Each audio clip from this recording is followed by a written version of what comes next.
Economics अर्थ channel पर आप सभी का बहुत बहुत स्वागत है। इस चैनल को आप देख रहे हैं, पसंद कर रहे हैं, मुझे अच्छा लगा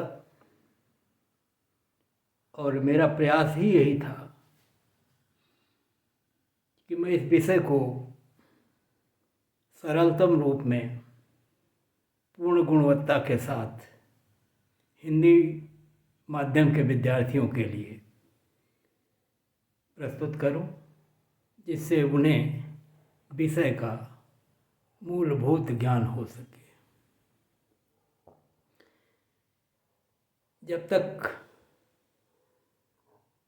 विषय का मूल ज्ञान हमें नहीं होगा तब तक हम रट के पढ़ के किसी तरह परीक्षाएं भले उत्तीर्ण कर लें, लेकिन वो आत्मविश्वास न आप में आएगा, न आप सही ढंग से उत्तर दे पाएंगे। और परीक्षा प्रणाली में जो खामियां रही हैं या हैं, उनके कारण कई बार कम ज्ञान होने के बावजूद भी अच्छे अंक लोग पा जाते हैं। लेकिन अगर ये प्रणाली सुधरे, वैसी स्थिति में जब तक आपको संपूर्ण ज्ञान, सही ज्ञान नहीं होगा, तब तक आप प्रश्नों का उत्तर सही ढंग से न दे पाएंगे, न जान पाएंगे। तो मेरा प्रयास इसी दिशा में है कि आप गहनता से विषय को जीरो से स्टार्ट करें। कई लोग होते हैं कि हाई स्कूल में नहीं पढ़ा इकोनॉमिक्स, इंटर में नहीं पढ़ा, कई बार तो बीए में भी नहीं पढ़ा, बीएससी किए और सीधे एमए इकोनॉमिक्स हो गए, एमएससी इकोनॉमिक्स हो गए। तो जाहिर है कि परीक्षा तो पास हो जाएंगे, क्योंकि 5 सवाल करने होते हैं, लेकिन विषय का ज्ञान उन्हें नहीं होगा। तो विषय के ज्ञान के लिए, संपूर्ण ज्ञान के लिए, मतलब आपके सब्जेक्ट में या जितने भी सब कोर्स में जो भी आपका कोर्स है, वो सब आपको आना चाहिए। आपको पढ़ते समय ही इस पर प्रयास करना चाहिए, अन्यथा बहुत देर हो जाती है और फिर तब पछताने के सिवा कुछ रह नहीं जाता।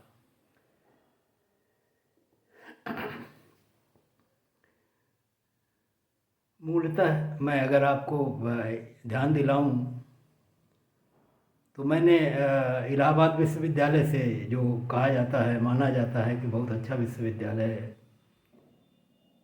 1975 में मैंने एमए किया था। मैं टॉपर भी रहा हूँ उस यूनिवर्सिटी का। लेकिन मुझे वहाँ किसी भी अध्यापक ने, वहाँ के 2 सीनियर टीचर्स हमको एडवांस इकोनॉमिक थ्योरी पढ़ाते थे, लेकिन कभी भी उन्होंने कूर्नो मॉडल नहीं पढ़ाया। तो मतलब इसका ये हुआ कि मुझे पढ़ते समय कूर्नो मॉडल पढ़ाया नहीं गया। और अब कूर्नो मॉडल बीए के कोर्स में हो सकता है कई विश्वविद्यालयों में, एमए में तो है ही। तो वैसी स्थिति में स्वतः पढ़कर मुझे जानना पड़ा, और इस नाते मैं उस गंभीरता को, उस तकलीफ़ को महसूस करता हूँ जो हमें कॉलेज और यूनिवर्सिटी स्तर पर अध्यापकों द्वारा दी जाती, या कोर्स पढ़ाए नहीं जाते, या पढ़ाने का उन्हें सुअवसर नहीं मिलता। तो मेरा प्रयास है कि जो कुछ मैं कर सकता हूँ वो आपके लिए करूँ, और उसी दिशा में आज मैं कूर्नो मॉडल के 2 प्रश्नों को हल करने जा रहा हूँ, जहाँ मैं आपको ये दिखाने का प्रयास करूँ कि कूर्नो मॉडल उस स्थिति में समस्या का हल कैसे निकालेगा जब लागत फलन धनात्मक होंगे। क्योंकि आप जानते हैं कि कूर्नो मॉडल में ये मान लिया गया था कि लागत शून्य है और सीमांत लागतें शून्य हैं, और हमको लगता है कि ये एक तरह से अवास्तविक मान्यता है। कहाँ पर ऐसा तो बहुत कम होता है जब लागतें शून्य हों। यद्यपि कूर्नो ने जो उदाहरण लिया और मिनरल वाटर का जो उदाहरण दिया, और जिन पर ये दिखाया कि वह झरनों से पानी प्राप्त करते हैं, वैसी स्थिति में लगता तो है कि वहाँ शून्य लागत हो सकती है, थोड़ी बहुत परिवहन लागत वगैरह को यदि हम छोड़ दें तो, लेकिन वास्तव में ये लागतें शून्य नहीं होती। तो आज हम कोर्नो मॉडल के उन्हीं एजम्पशंस के अंतर्गत केवल एक मान्यता को सहज कर रहे हैं, ढीला कर रहे हैं, जिसमें हम सीमांत लागत को धनात्मक मान रहे हैं। और दो विकल्प हमने चुने हैं। एक में हम दोनों विक्रेताओं की लागतें एक समान मान रहे हैं और एक उदाहरण में हम दोनों की लागतें अलग अलग मान रहे हैं। तो हम पहले से प्रारंभ करते हैं, जहां हमारा मांग फलन दिया हुआ है, उत्पादक दो हैं, विक्रेता दो हैं और उनकी लागत की दशाएं एक ही हैं, लेकिन अब की लागत फलन धनात्मक है और सीमांत लागत फलन शून्य नहीं है, बल्कि ये एक पॉजिटिव के रूप में है। तो हम यहाँ से स्टार्ट करते हैं।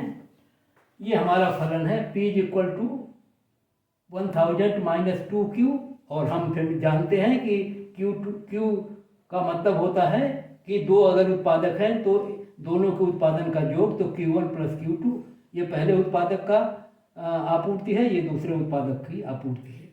और इसलिए Q की जगह पर जब Q1 + Q2 लिख देंगे तो P बराबर हो जाएगा 1000 - 2 Q1 + Q2, और जब इसको खोल देंगे तो ये माइनस चिन्ह है, ये भी माइनस हो जाएगा, तो 2Q1 और 2Q2, और ये हो गया। और कास्ट फंक्शन से दिया हुआ देख लीजिए, marginal cost function MC = 400 for both sellers, दोनों सेलर्स की MC लागत 400 है, सीमांत लागत अब की शून्य नहीं है, और दोनों के लिए एक ही लागत फलन है, दोनों की लागत की दशाएं एक हैं। अब अगर हम इस मांग फलन से कुल रेवेन्यू निकालें, टोटल रेवेन्यू, तो हम इस कीमत में Q1 का गुणा करेंगे, तब P × Q1 जो हो जाएगा ये टोटल रेवेन्यू हो जाएगी, कीमत गुणे उत्पादन की मात्रा Q1, और जब हम Q1 से गुणा करेंगे इस पूरे फलन में तो ये होगा 1000 Q1 - 2Q1² - 2Q1 Q2। और अगर इससे सीमांत लागत निकालना है तो इस फलन का, इसी TR1 फलन का हमको डिफ्रेंशिएशन करना पड़ेगा Q1 के रिस्पेक्ट में, तो ये पार्शियल डेरिवेटिव निकलेगा डेल्टा TR1 / डेल्टा Q1 = और इसका अवकलन करेंगे आप तो ये हो जाएगा 1000, ये हो जाएगा 2 दूना 4 Q1, और ये हो जाएगा Q1 गायब होगा तो ये -2Q2 ये बचेगा। अब प्रॉफिट मैक्सिमाइजेशन के लिए हम लोग जानते हैं कि MC = MR होगा, और क्योंकि MC 400 है तो MR का जो फलन है उसको 400 के बराबर अगर हम कर दें तो ये देखिए, ये है हमारा प्रॉफिट मैक्सिमाइजेशन। MC = MR = 400 करना है। ये MR1 का फलन है जो ऊपर से निकला हुआ है, 1000 - 4Q1 - 2Q2 = 400, और जब आप इसको करेंगे तो इस 1000 को इधर ले जाएंगे तो ये हो जाएगा -600, ये भी माइनस, ये भी माइनस, ये भी माइनस, तीनों को प्लस कर दीजिए तो ये हो जाएगा 4Q1 + 2Q2 = 600, और अगर इसमें हम 2 से भाग दे दें और छोटा हो जाएगा, ये हो जाएगा 2Q1, ये हो जाएगा Q2 जो है 300। ये इक्वेशन हमको एक मिल गई 1, जो MR1 = MC = 400 करने पर हमको एक इक्वेशन मिली जिसमें Q1 Q2 दोनों हैं। इसी प्रकार से TR2 निकाल सकते हैं, तो इस डिमांड फंक्शन में Q2 का गुणा करेंगे, और गुणन करने के बाद ये हो जाएगा 1000 Q2 - 2Q1 Q2 - 2Q2, ये आ गया।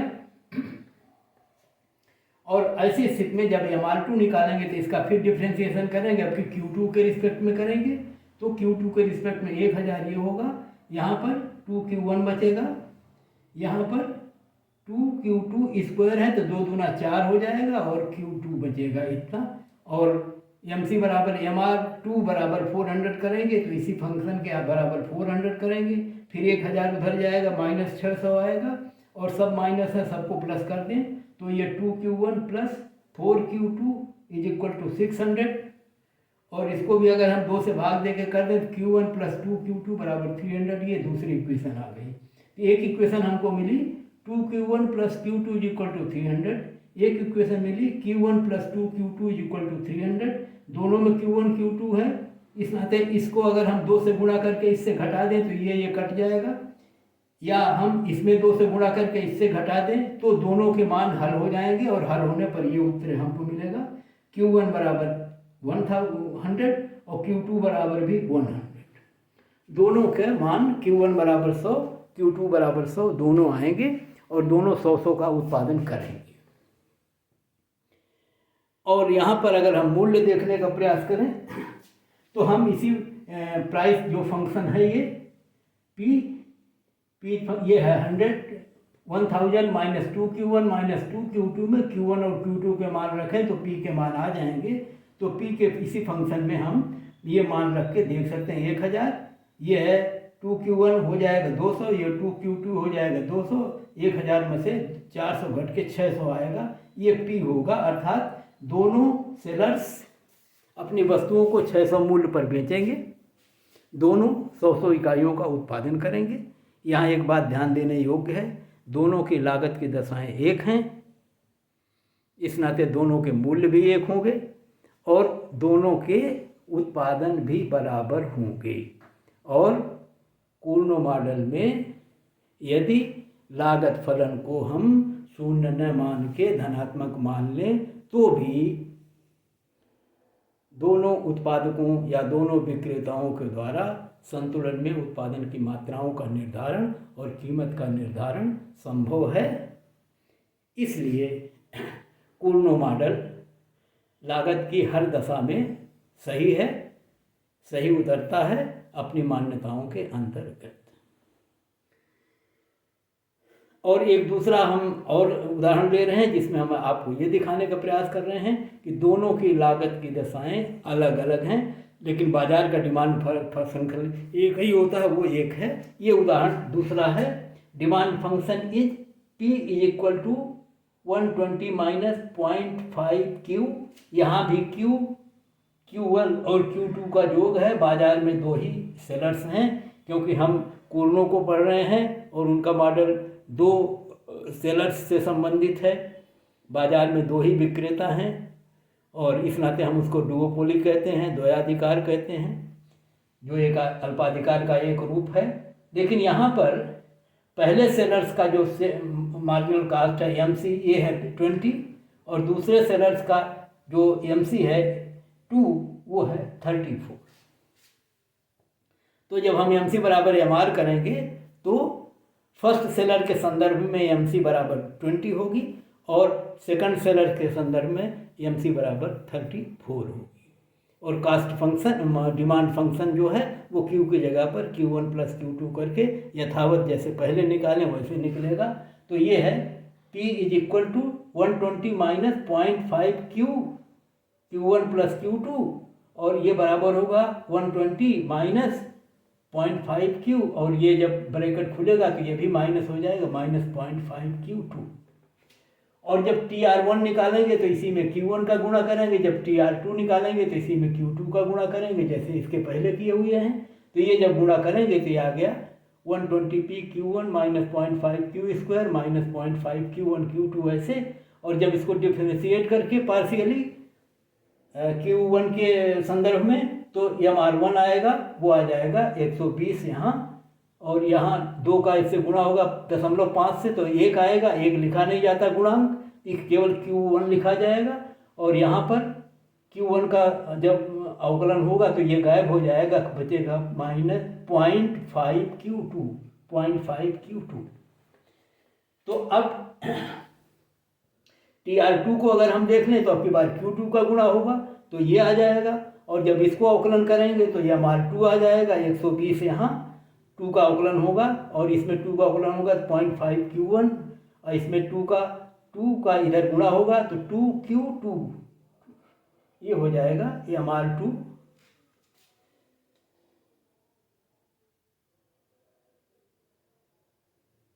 MR2 में है माइनस 0.5Q2 तो हो जाएगा, ये देखिए यहाँ त्रुटि हुई है,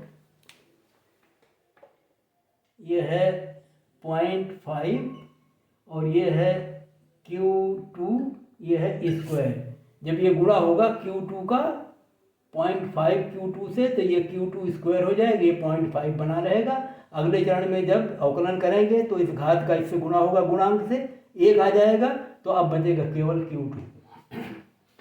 अब profit maximisation of about for seller 1, एक के लिए क्या होगा, MC बराबर 20 है तो MR बराबर 20 करना पड़ेगा, तब संतुलन का बिंदु होगा जिस पर प्रॉफिट मैक्सिमम होगी।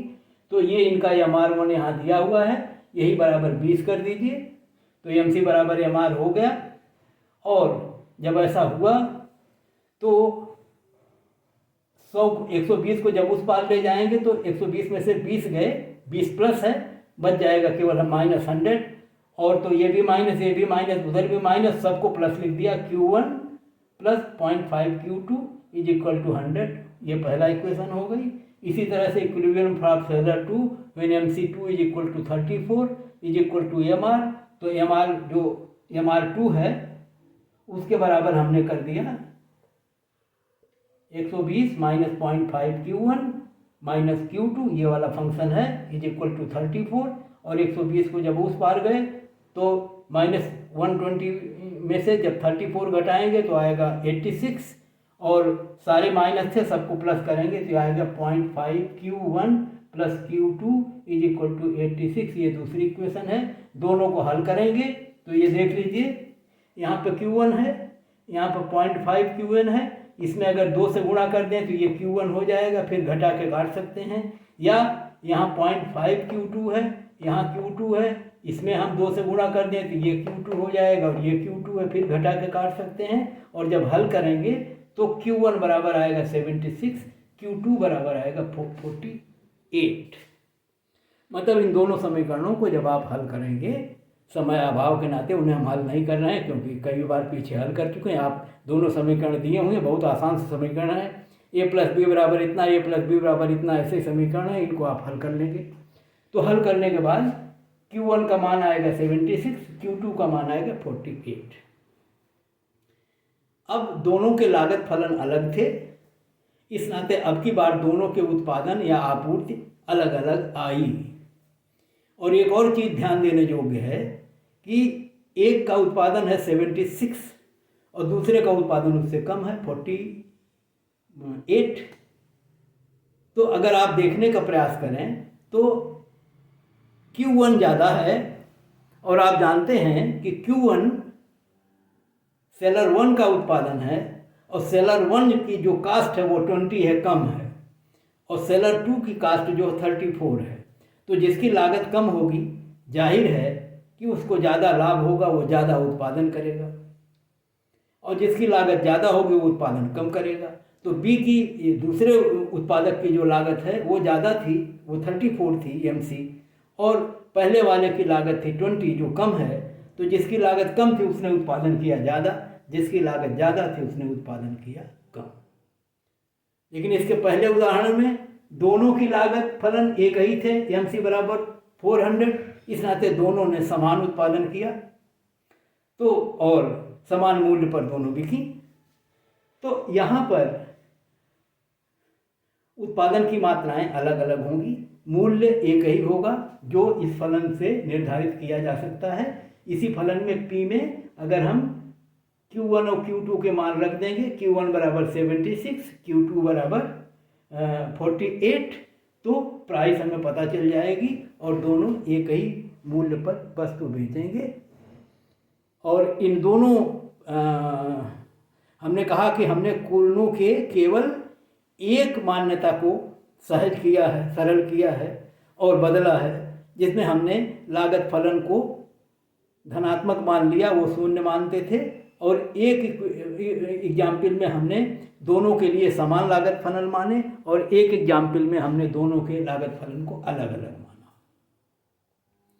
लेकिन वो शर्तें वैसे ही लागू हैं कि जो वस्तुएं ये दोनों विक्रेता उत्पादित कर रहे हैं वो आइडेंटिकल हैं, समान हैं, उसमें अंतर नहीं है।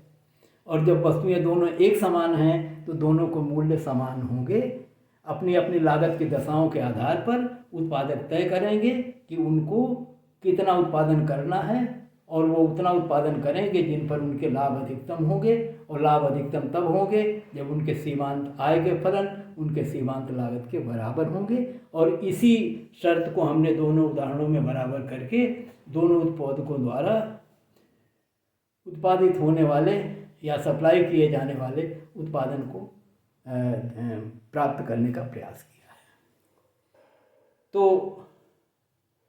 इन दो संख्यात्मक उदाहरणों जिसमें हमको डिमांड फंक्शन और कास्ट फंक्शन दिए हुए थे और जिनके आधार पर हमने कुर्नो मॉडल के मान्यताओं के अंतर्गत लागत को धनात्मक दिखाते हुए इन समस्याओं को हल करने का प्रयास किया और ये स्पष्ट करने का प्रयास किया कि भले ही कुर्नो ने अपने मॉडल में लागत फलनों को शून्य मान लिया, तो जाहिर है कि ऐसा केवल इसलिए किया गया था ताकि विश्लेषण सरल हो सके और उसे आसानी से समझा जा सके। आपको ज्ञात है कि कुर्नो मॉडल ओलिगोपोली या डुओपोली का पहला मॉडल है। इसके पहले इस पर कोई चर्चा ही नहीं हुई थी। तो जाहिर है कि वैसी स्थिति में जब केवल एकाधिकार और हम पूर्ण प्रतियोगिता पढ़ रहे थे, वैसी स्थिति में एक नए मॉडल को प्रस्तुत करना, अगर उसमें ही सारी जटिलताएं पहले ही भर दी जाती तो इसे समझना थोड़ा कठिन होता। लेकिन अर्थशास्त्रियों ने पाया है कि जितनी भी मान्यताएं इस मॉडल में मानी गई हैं और जो हमें अव्यावहारिक सी लगती हैं, उन सब को अगर हम हटा दें तो वैसी स्थिति में भी कुर्नो मॉडल सही लगता है और उसी के आधार पर आगे तमाम मॉडल्स का विस्तार हुआ। यहाँ तक कि आधुनिक जो अर्थशास्त्र है, जो प्योरली मैथमेटिशियंस ने इन मॉडलों को बनाया है और जिसमें गेम्स थियरी को पूरी तरह अप्लाई किया गया है, और हम जैसे लोगों को जिनको गणित कम आती है, और अर्थशास्त्र के अधिकांश विद्यार्थी गणित में कमज़ोर होते हैं क्योंकि बहुत थोड़े से विद्यार्थी गणित पढ़े होते हैं, इंटर तक भी नहीं पढ़े हुए होते हैं। वैसी स्थिति में उन्हें उसी रूप में समझना थोड़ा कठिन होता है। लेकिन अर्थशास्त्रियों ने या हमारे जो अध्यापकों ने इन मॉडलों को सहज करके सरल रूप में समझाने का जो प्रयास किया है, उससे हम उन मॉडलों के बारे में बहुत कुछ सीखते हैं, सीख सकते हैं। तो आज का वीडियो हम यहीं समाप्त कर रहे हैं और ये उम्मीद करते हैं कि मेरे चैनल पर 4 वीडियो कुर्नो मॉडल के पड़े हुए हैं, और पार्ट 1 पार्ट 2 पढ़िए, फिर तीसरे में जो न्यूमेरिकल सवाल हैं वो पढ़िए, और ये चौथा है कुर्नो मॉडल पर जिसमें हमने उनकी मान्यताओं को शिथिल करते हुए लागत फलन को धनात्मक मानते हुए 2 उदाहरणों के माध्यम से आपको उस मॉडल को समझाने का प्रयास किया है। मैं वैसे कहता नहीं हूँ, आज अनुरोध आपसे कर रहा हूँ कि यदि वीडियोज हमारे पसंद हैं तो अपने हित मित्रों को इसके बारे में बताएं और उन्हें राय दें कि वो सब्सक्राइब करें। और मुझे उम्मीद है कि अगर वो देखेंगे, पढ़ेंगे तो उन्हें वीडियो अच्छे भी लगेंगे और उनके ज्ञानवर्धन के लिए, उनके काम के लिए वो उपयोगी सिद्ध होंगे। बहुत बहुत धन्यवाद।